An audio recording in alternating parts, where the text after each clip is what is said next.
help us students. Thank you for your time. As an educational village, superintendents, principals, teachers, parents, and students, your lives matter. Your voices establish possibilities.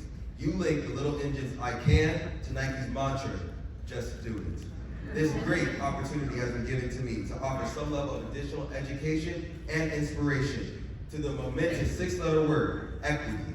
Equity, equity. Almost 246 years today, July 4th, 1776, which I'm sure you guys know, so we do have some history teachers in here. So I'm sure you guys also know that the preamble to the Declaration of Independence was established to give us the eyes of equity. The preamble's posture is to crush implicit bias, student favoritism, and social insecurities, and cookie-cutter education. The preamble's invite is designed to find the specific success route for each student's learning style. They use the bus, the plane, the train, along with kinesthetic, auditory, and visual learning styles to mobilize student success. Same destination, different process.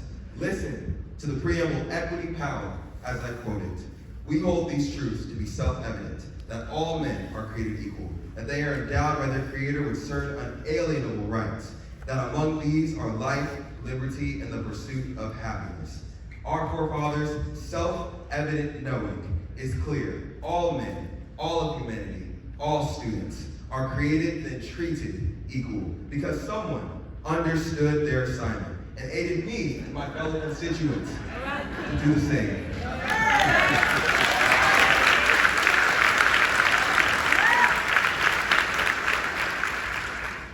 Iquite, French, Justicia, Spanish, Gleichheit, German. In any language, the expression of educational equity was best experienced for me through the professional and sure competence of my 5th grade teacher, Mr. Woods. As a multi-sensory learner, the use of auditory lesson plans only provide about 30% success for me and my learning environment. Mr. Woods clearly mastered the educational equity assignment. He used interaction, project-based learning, collaboration, and other kinesthetic teaching as a standard strength to our 5th grade learning environment. The tell me, show me, do it with me, and watch me do it approach spoke my language.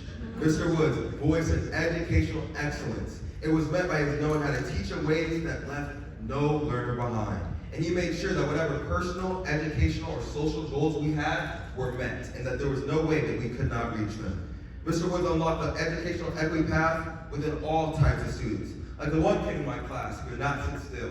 He loved to talk, he would constantly socialize, and he would have to stay after class on multiple times to write this long sentence that was something like, I will not just be the teacher, I will be compliant. Yeah, like he was paying attention because he missed recess multiple times.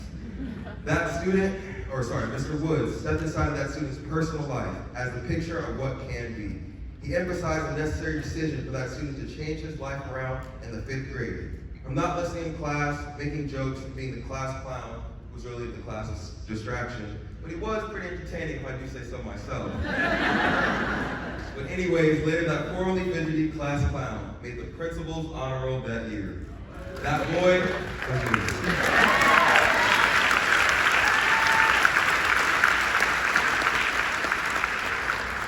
I am the little engine that could, and by the grace of God, keeps awakening to the better me. Mr. Woods knew this truth to be self-evident, regardless of what King Marcus Aurora represents. He is created equal to the current top achiever in this class. Mr. Woods encouraged and held me accountable, and kept a standard and taught growth of mindset as my new standard thinking and as my new nature. From the Eiffel Tower, El Castillo, equity means providing the resources necessary for that individual to succeed. Like that one kid may need extra tutoring after school to ask more questions, and another may need to sit closer to the teacher so they can hear better. I love knowing someone can actually understand the situation I'm going through. And there's a teacher that's a little bit interested in my life. What I just mentioned is what every student needs and wants. Repeat after me. Someone there for them. Someone there for them. 2, understanding. Understanding. 3, helpfulness. Helpfulness. And 4, interested in their life. Interested in their life. Superintendents, principals, teachers, and parents, you all work hard.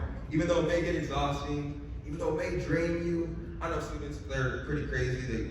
They're pretty creative. They do some pretty wild things, not gonna lie. So, I know that. I've seen the bathroom. Even though you may know and see all those different crazy things that happen at school, I encourage you guys to self-care and show up to do your assignment. When you do, kings arise. That's what I have to say for that.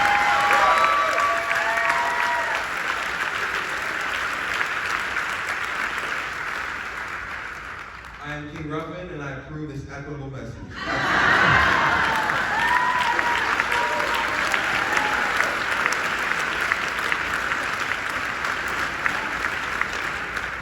I pray your partnership with Thomas Jefferson and our forefathers is refreshed. Thank you, Ms. Johnson, and thank you, Dr. Holmes, for helping me. Thank you, Mom, for helping me with this speech.